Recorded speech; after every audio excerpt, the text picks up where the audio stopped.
Assalamualaikum warahmatullahi wabarakatuh. Salam sejahtera. Saudara-saudara, kasus penganiayaan yang dilakukan oleh Mario Dandi terhadap David Ozora Latumahina saat ini telah memasuki babak baru sehubungan telah dinaikannya status Agnes yang semula hanya sebagai saksi dalam kasus tersebut menjadi anak yang berkonflik dengan hukum. Agnes dijadikan sebagai anak yang berkonflik dengan hukum oleh karena yang bersangkutan masih merupakan anak-anak yang belum berumur 18 tahun. Sehingga sesuai ketentuan Undang-Undang Nomor 11 Tahun 2012 tentang Sistem Peradilan Pidana Anak, penanganan perkara yang dilakukan oleh Agnes akan menggunakan mekanisme hukum acara pidana yang diatur di dalam Undang-Undang Nomor 11 Tahun 2012 tentang Sistem Peradilan Pidana Anak. Hal ini tentu saja berbeda dengan dua pelaku lainnya yang berstatus sebagai orang dewasa, yakni Mario Dandi dan Shane Lucas, yang menurut ketentuan harus menggunakan mekanisme hukum acara pidana yang diatur di dalam Kitab Undang-Undang Hukum Acara Pidana. Nah, saudara, di dalam Undang-Undang Nomor 11 Tahun 2012 tentang Sistem Peradilan Pidana Anak, terdapat beberapa hal yang secara signifikan sangat berbeda dengan penanganan perkara pidana yang umumnya dilakukan oleh orang dewasa. Salah satu di antaranya adalah adanya apa yang disebut dengan mekanisme diversi.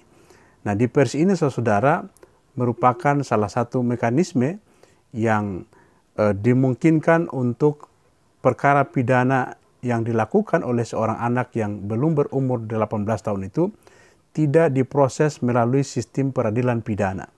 Nah, sebagaimana kita ketahui bahwa pada umumnya suatu tindak pidana itu akan diproses melalui sistem peradilan pidana, mulai dari penyelidikan, penyidikan, penuntutan, persidangan di pengadilan, sampai penempatan seseorang narapidana di lembaga pemasyarakatan dalam hal yang bersangkutan dijatuhi hukuman pidana penjara. Nah, berbeda dengan diversi yang dimana diversi itu adalah upaya penyelesaian perkara di luar mekanisme sistem peradilan pidana. Artinya kalau diversi itu ditempuh dan kemudian ada kesepakatan di antara para pihak, dalam hal ini adalah pelaku dan keluarganya, terus korban dan keluarganya, maka akan dibuatkan suatu perdamaian yang disebut dengan perdamaian atau perjanjian diversi. Dan bila mana itu dicapai oleh para pihak, maka perkara tersebut tidak lagi diselesaikan menggunakan mekanisme sistem peradilan pidana. Dalam contoh kasus Agnes misalnya, bila mana mekanisme diversi itu ditempuh dan ada kesepakatan di antara keluarga korban dan keluarga pelaku, maka perkara yang sedang disidik oleh pihak kepolisian tidak akan diproses lebih lanjut sampai tahap persidangan di pengadilan. Nah, pertanyaannya kemudian adalah, saudara, apakah terhadap Agnes yang umurnya belum mencapai 18 tahun itu bisa ditempuh penanganan perkaranya melalui mekanisme diversi yang diatur di dalam Undang-Undang Nomor 11 Tahun 2012 tentang Sistem Peradilan Pidana Anak. Nah, saudara, meskipun Undang-Undang Nomor 11 Tahun 2012 itu mewajibkan setiap penegak hukum dalam setiap tingkatan, baik penyidik, penuntut umum maupun hakim, untuk melakukan diversi bila mana menghadapi suatu perkara yang pelakunya adalah anak yang belum berumur 18 tahun.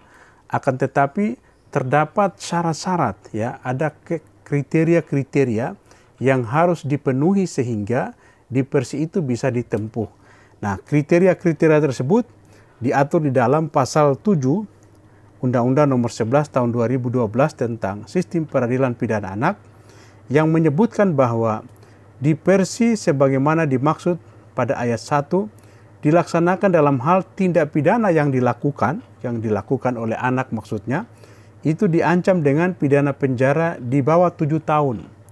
Jadi itu syarat yang pertama. Syarat pertama itu artinya pasal-pasal pidana yang disangkakan terhadap anak yang belum berumur 18 tahun itu, ancaman hukumannya harus di bawah 7 tahun. Kemudian ada syarat yang kedua, bukan merupakan pengulangan tindak pidana. Artinya bahwa pelaku tindak pidana, dalam hal ini anak yang belum berumur 18 tahun itu, dia sebelumnya belum pernah dijatuhi hukuman pidana karena melakukan suatu tindak pidana.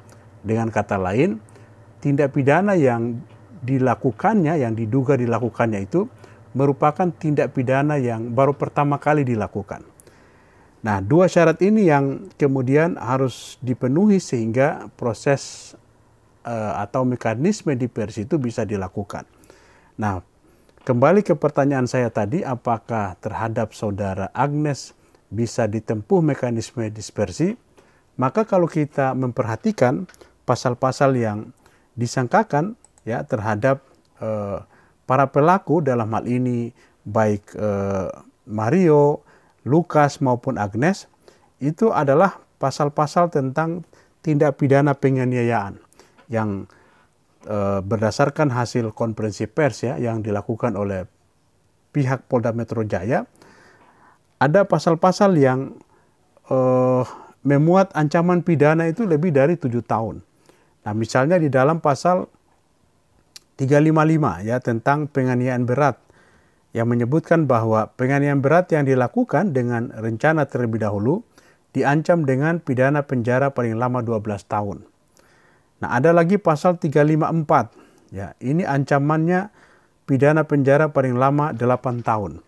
Nah, kalau kita melihat pasal-pasal yang disangkakan terhadap Agnes ini, maka sesungguhnya menurut ya ketentuan pasal 7 ayat 1 tadi, Undang-Undang nomor 11, 7 ayat 2 maksudnya, huruf A Undang-Undang nomor 11 tahun 2012 tentang sistem peradilan pidana anak itu, maka mekanisme diversi itu tidak bisa ditempuh dalam menyelesaikan kasus yang tengah dihadapi oleh Agnes.